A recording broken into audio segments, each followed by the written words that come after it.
Can you get a shot of this gun? Out of it.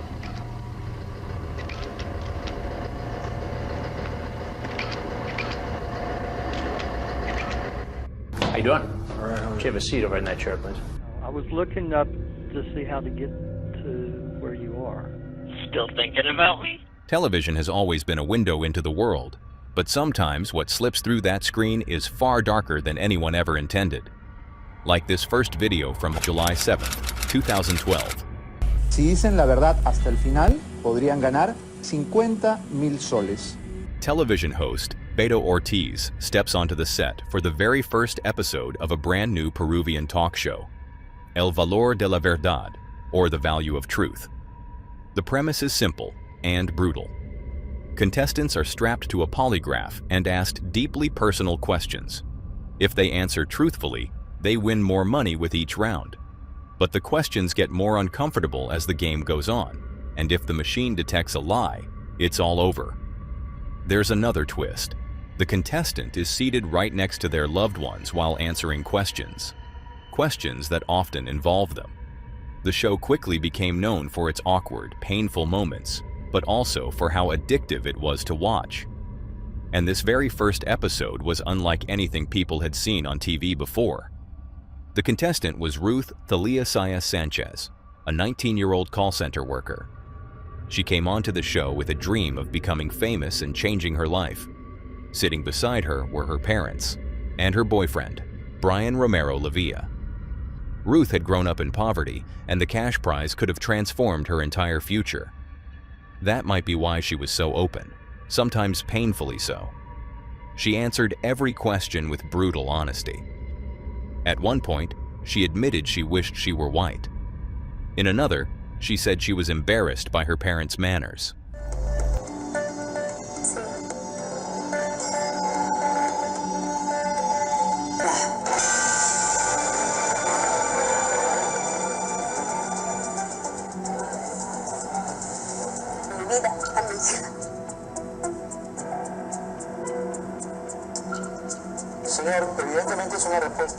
While they sat just across from her. Each answer seemed to cut deeper. Her mother eventually broke down in tears, but it didn't stop there. At one point, Ruth was asked, "Are you only with your boyfriend until someone better comes along?" She answered yes. Brian, sitting just feet away, didn't say a word. The questions kept coming, and they only got worse. Ruth soon revealed that, to make ends meet, she had worked as a stripper at a nightclub. No one in her life knew. Her parents were silent. Brian looked devastated. Then came the final question, the most difficult one of all. Have you ever accepted money in exchange for sex? Ruth took a breath and said yes. Me retiro. Se retira. Me retiro.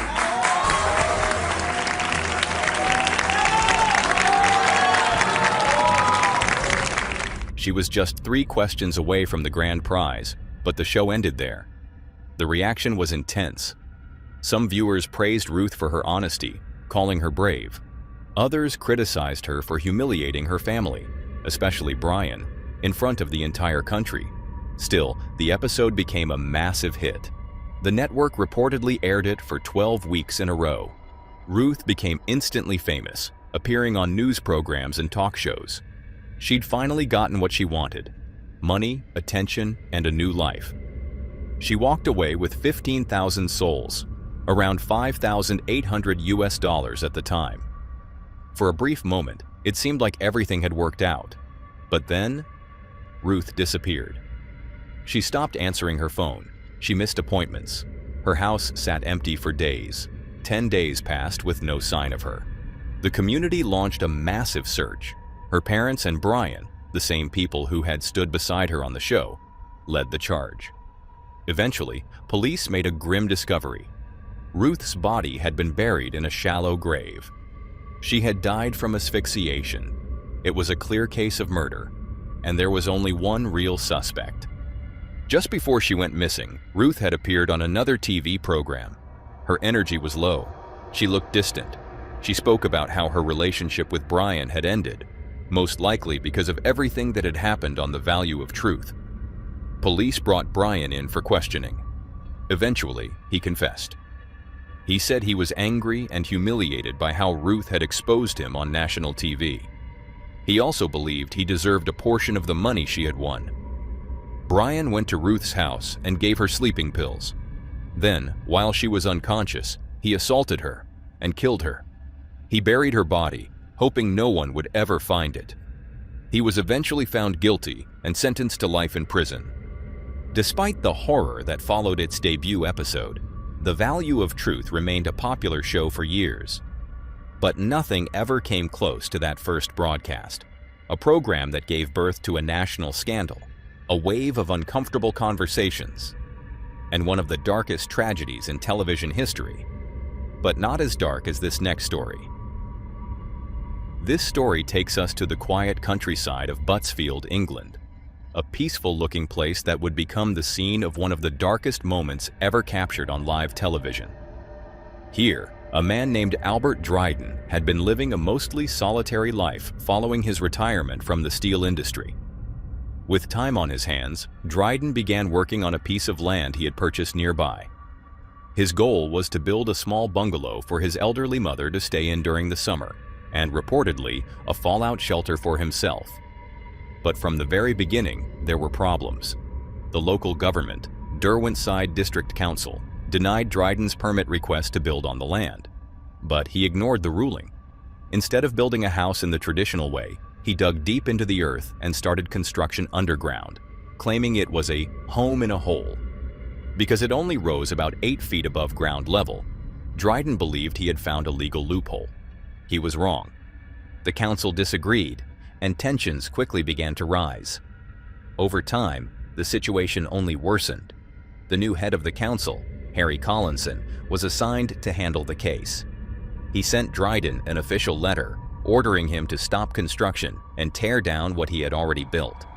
Dryden appealed to the courts, but lost. He was given 3 months to demolish the illegal structure. Around this time, local news outlets began covering the dispute, turning it into a very public standoff between one man and the government.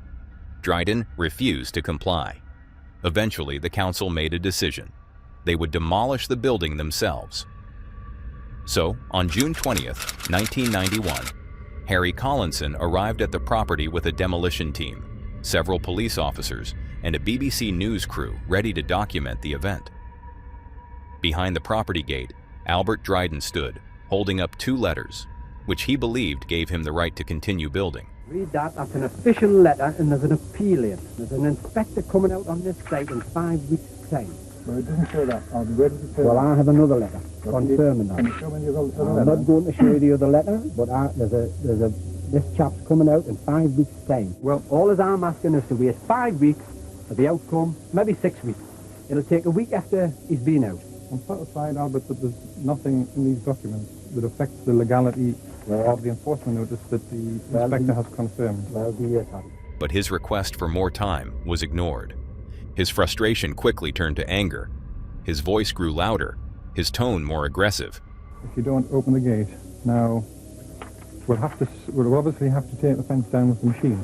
So if you want, you can have some time to remove the fence yourself to minimize the damage. Do you want to do that? Any damage that's subsequently caused as a result of you preventing us doing that will be your liability. Well, you might not be around to see the outcome of this disaster. Now, you've been warned. Can you explain what you mean by that? Well, I'm not going to explain, but if you had any sense, you would go away now and wait 5 weeks for the outcome of that. Right? That's my last word on it. If you show me the letter referring to the 5 weeks delay, I can't show you the letter. I've told you where the letter is. At this point, according to the original plan, the crew should have backed off. But they didn't. Dryden began issuing direct threats, warning Collinson not to step onto his land. Still, Harry stood firm, refusing to back down. He remained just at the edge of the property, determined to carry out the order. Then, everything escalated. What the Lord don't know? Go up there. can you get a shot at this gun? Dryden pulled out a handgun and pointed it directly at Collinson. Calm but concerned, Collinson asked the BBC cameraman to get a shot of the weapon. Moments later, Can you get a shot of this gun? Out of it!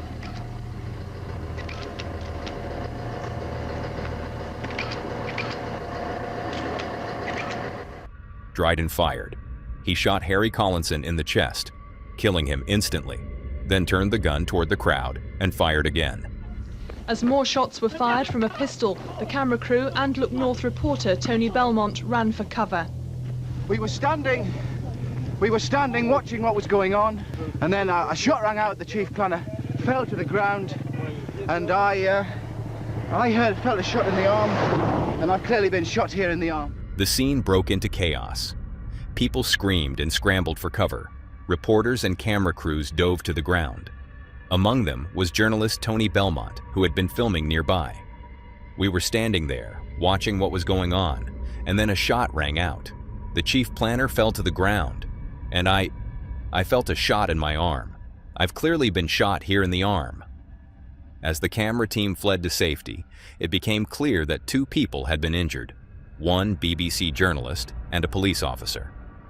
But there was no sign of Harry Collinson. He was likely still lying exactly where he fell, already dead. His final words were, Can you get a shot of this gun? Out of it! A standoff followed.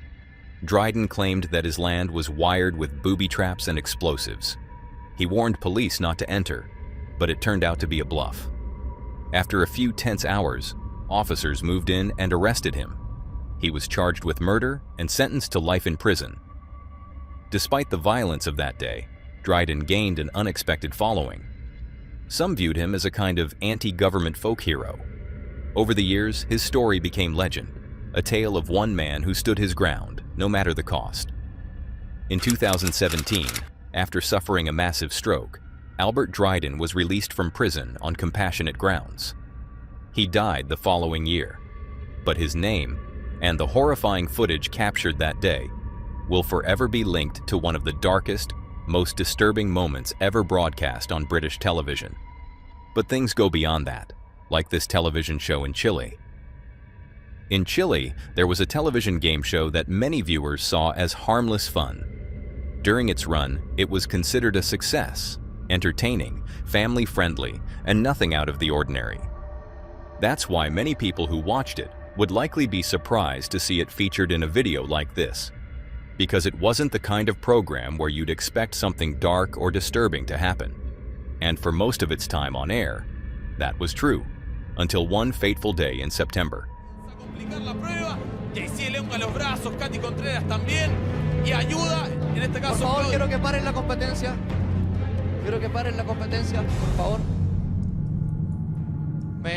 Nos acaba de llegar una información muy difícil de entregar. No habíamos querido decir nada antes de chequear bien lo que estaba sucediendo porque compromete a personajes del canal. That day, everything changed. Not because of anything that happened during the game itself, but because of something far worse. Something happening behind the scenes. The host, Jean-Philippe Creton, was in the middle of guiding contestants through a heated challenge when he suddenly stopped. With a visibly shaken expression, he interrupted the broadcast with breaking news. A terrible accident had occurred, but it wasn't on set. Earlier that morning, a group of TVN employees, including 2 of Chile's most beloved television presenters, Felipe Camiroaga and Roberto Bruce, had boarded a military aircraft. They were headed to Robinson Crusoe Island to document recovery efforts from the devastating 2010 earthquake. The team never made it. Jean-Philippe then delivered the devastating news to the entire country, live on air. The plane had crashed into the ocean, and everyone on board was feared dead.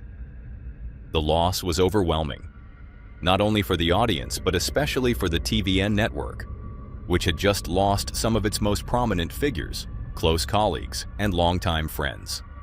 In the days that followed, search teams recovered wreckage, debris, and eventually, the remains of the aircraft itself. Bodies were found floating near the crash site. The evidence painted a heartbreaking picture. The aircraft had faced strong winds during landing, causing it to miss the runway twice. On a third attempt, the pilots tried a wide turn, but the plane disappeared from radar. Investigators believe it ran out of fuel before plunging into the sea. The broadcast interruption was widely viewed as one of the most harrowing moments in Chilean television history. But what came next was even more unsettling. Divers exploring the crash site discovered something remarkable. The network's cameraman had been filming in the moments leading up to the crash.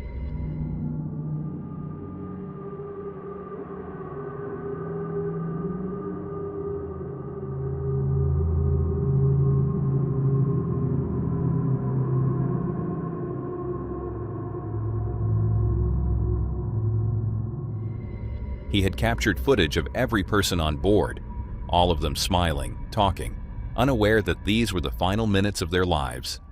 And that wasn't all. Inside one of the recovered cameras, investigators found an SD card containing 6 mysterious images. At first glance, the photos didn't make much sense, but with a bit of digital enhancement, something became clear. One of the images appeared to show a view out of the plane's window, with water splashing across the lens. What made this discovery even more chilling was the timestamp. The photo had been taken after the plane hit the water. Even more disturbing, the SD card wasn't just found inside the camera. It had reportedly been sealed inside an empty water bottle, an apparent attempt to protect the data from saltwater damage. If true, that would mean the cameraman, Romina Irarrázaval, had survived the initial crash. That she was conscious, that she managed to document the moment of impact, and then tried to save the evidence as the wreckage sank.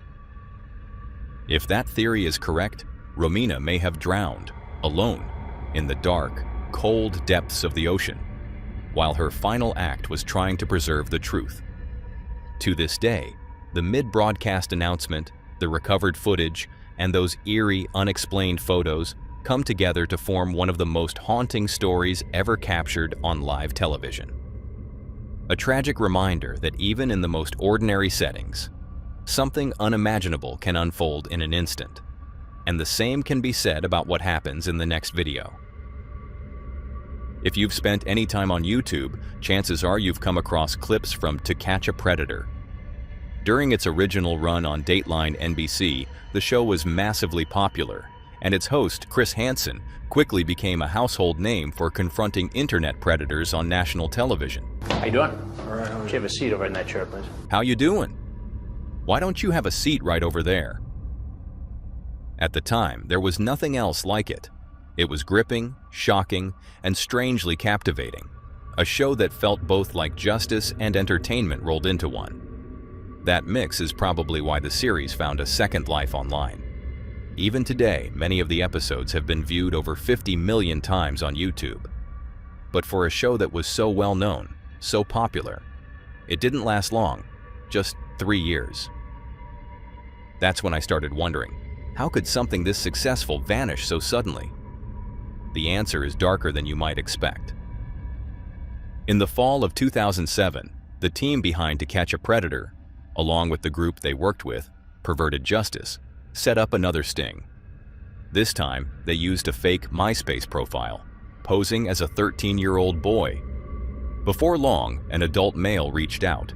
He claimed to be a 19-year-old college student from the area, but a quick background check revealed the truth. He was actually in his late 50s. His name was Louis William Conrad, and he wasn't just anyone. He was a chief felony assistant district attorney for Rockwall County, Texas. That changed everything. This wasn't just another predator. This was a man in power, someone sworn to uphold the law, now accused of breaking it in the worst possible way. He had allegedly sent explicit messages and graphic photos to someone he believed was a child. For the team behind To Catch a Predator, this could have been the biggest bust in the show's history, both from a justice standpoint and in terms of ratings. But something felt off. After exchanging messages for a few hours and even calling the decoy directly. Hello?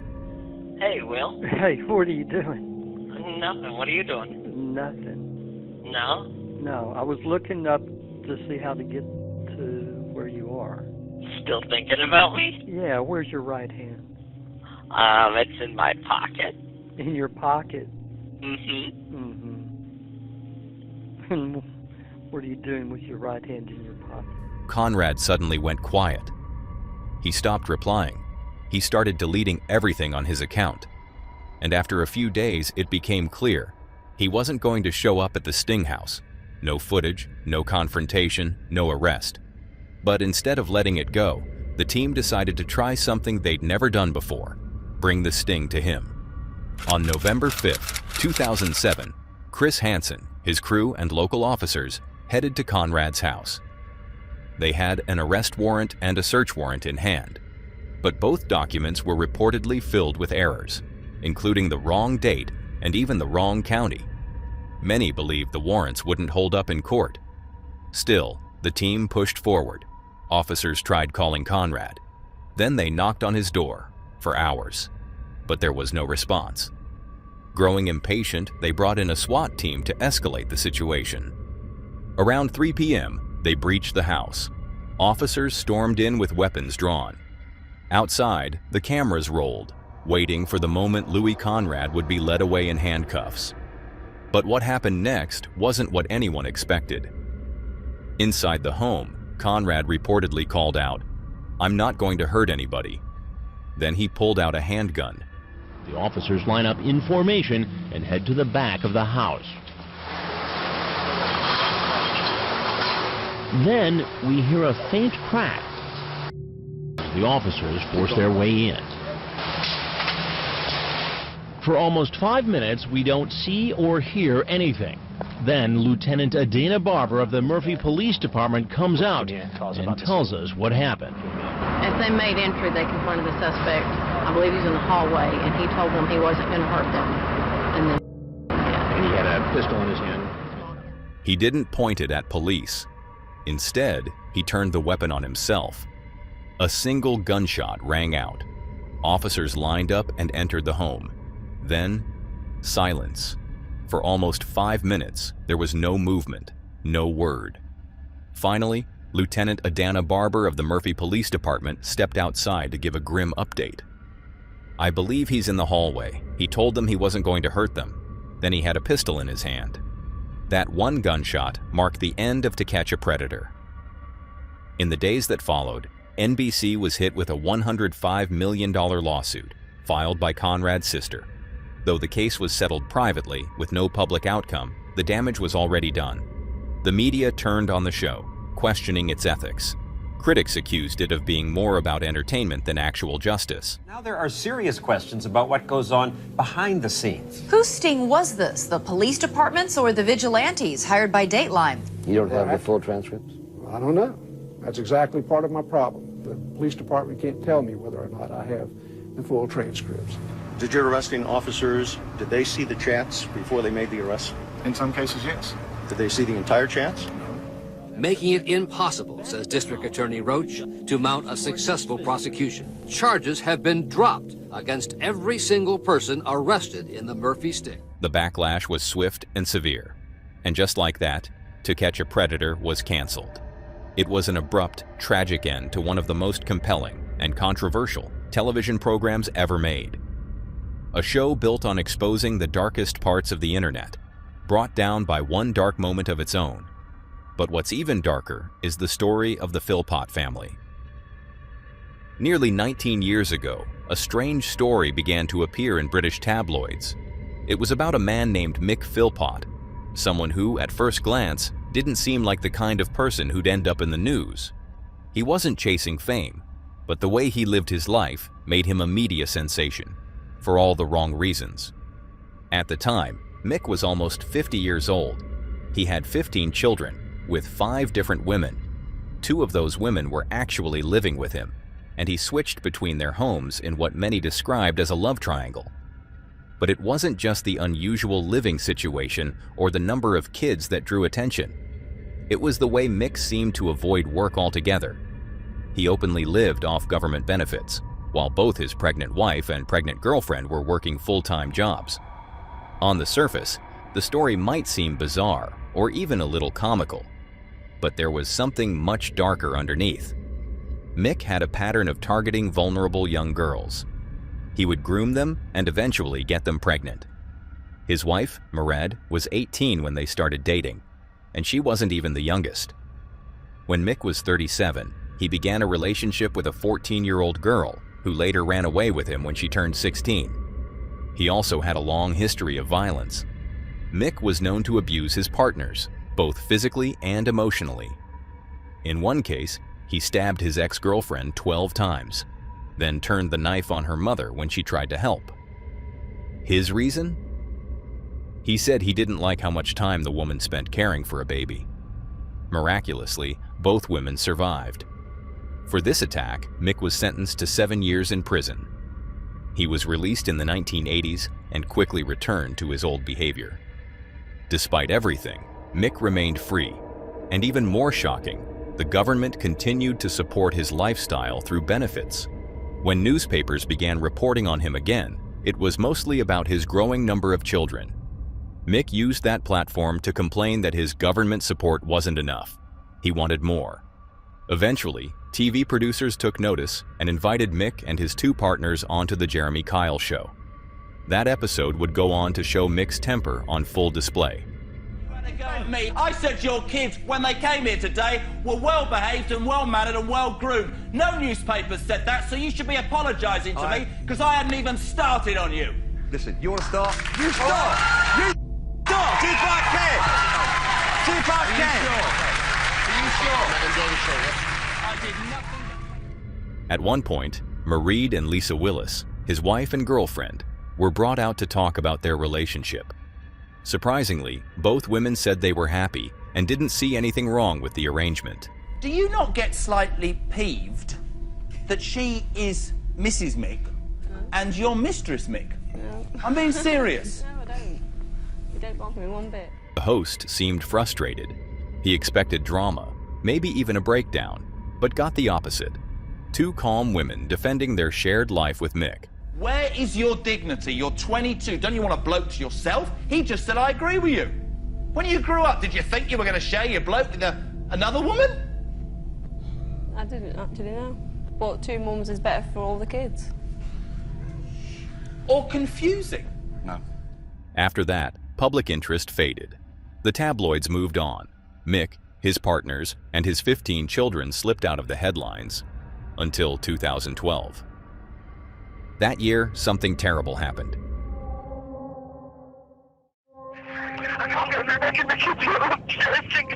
Yeah, terrorist house.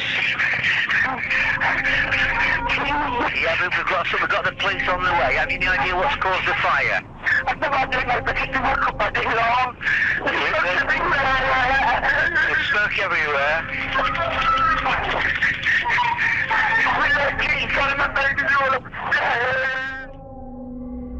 On May 12th, in the middle of the night, Mick's house caught fire.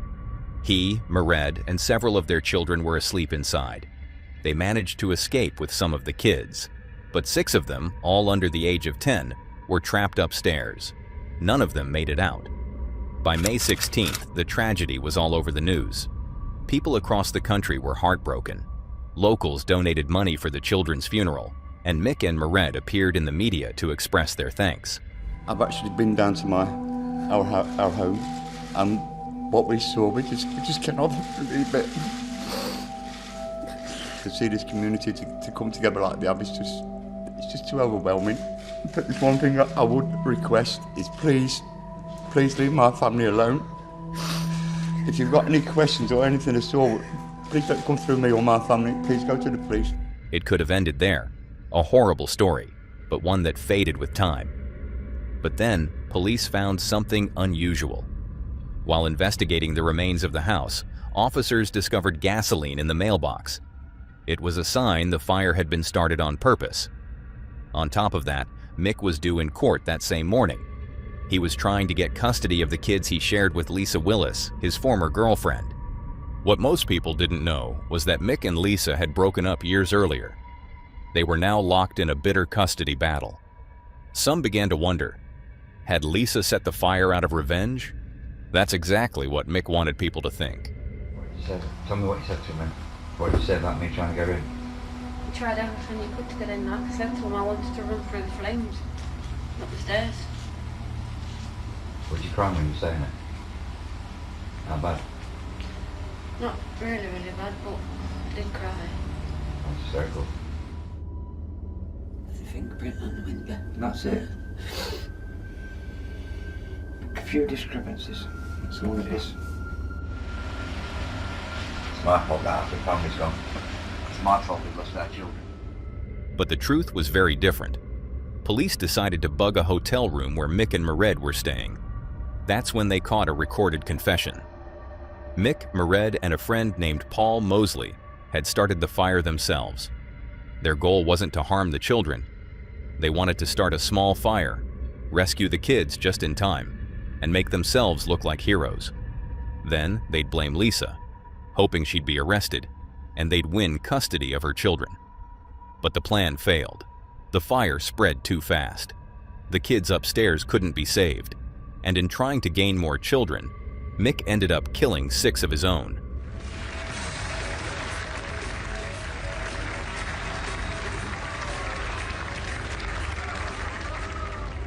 It's chilling to look back at that Jeremy Kyle episode, seeing Mick, Mered, and Lisa sitting there, completely unaware of what the future held. 2 of them would later become killers, and all of it started with a desperate, twisted plan to manipulate the system. This time, Mick Philpot won't be walking free. He's behind bars for good, exactly where he belongs.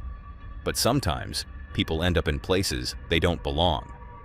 Let's take a look at the next situation. Sporting events have always carried some level of risk, especially for the athletes. We've seen horrifying injuries live on air, from hockey players having their throats cut open, Oh, folks, this is ugly. Richard Zednik is cut wide open. to football players collapsing from cardiac arrest right there on the field. They have been administering CPR through these past 2 breaks that we've taken. CPR, emergency care, even defibrillators. These things have sadly become familiar sights during games. But most of us assume the danger is limited to the players, that the fans in the stands are safe, just spectators, far removed from the action. But sometimes, tragedy finds its way into the stands too. One of the most heartbreaking examples is the story of Shannon Stone. On July 7, 2011, Shannon, a 39-year-old firefighter, took his young son Cooper to a Texas Rangers baseball game in Arlington. It was meant to be a special father-son day, the kind of moment that becomes a lifelong memory. Before the game, they even stopped at a local sports store where Shannon bought Cooper a baseball glove, just in case a foul ball came their way. Their seats were in a perfect spot for it, right along the outfield. It felt like the stars had aligned. Then, in the second inning, it happened. That one lined but foul. When I look at who the A's are facing, A foul ball was hit in their direction. Rangers outfielder Josh Hamilton chased it down, and instead of tossing it back to the dugout, he spotted the father and son in the crowd. He decided to give the boy a gift and gently tossed the ball up toward them, but the throw came up just a little short. Shannon leaned over the railing, trying to catch it. He reached just a bit too far and lost his balance. At first, nothing seemed out of the ordinary. The pitcher was still preparing for the next throw, but then the crowd made a strange sound. I want them to be great in their last game. I would rather have that than have it like Holland where he just not. It was yelling, confused, shocked. Suddenly, the game stopped. The announcers had no idea what was going on until word slowly reached the booth. He's got a lot of energy built up. I think somebody fell out of the stands in left field trying to field a baseball guy. Well, this is it. That's why there was time taken. Wow. The man in this footage was, in fact, Shannon Stone. As Josh Hamilton attempted to toss a ball up to him, the throw fell just a bit short, prompting the 39-year-old father to lean over the railing. He lost his balance and fell. Despite the seemingly playful tone of the announcers at the time, You were right, Ray. Somebody did tumble. this fall was no laughing matter. Just beyond that railing was a 20-foot drop straight onto a concrete floor where Shannon landed headfirst. As he lay on the ground, barely able to move, he was, miraculously, still conscious. With what little strength he had left, he told the rescue team carrying him out, "Please check on my son. My son's up there by himself." That single sentence said everything about who he was, a father to the very end. Given that he was awake and speaking, paramedics had reason to hope. His brain seemed to be functioning. But tragically, that moment of clarity was misleading. Before they could even get him to a hospital, Shannon Stone was pronounced dead. Doctors later explained that what he experienced was something called a lucid interval, a brief window where a person appears aware and stable, even after a severe brain injury. In reality, the damage to Shannon's brain had already been done. There was no saving him. In the years since, Shannon's memory has been honored in a powerful way. A statue was built for him at the Rangers Stadium, the very place where his life came to an end. It stands there today, not just as a tribute to a man, but to a father who gave everything for his son. A reminder of how even the most ordinary moments can turn tragic in an instant. That's all for today, folks. If you want to see more of this creepy content, click on the video on screen.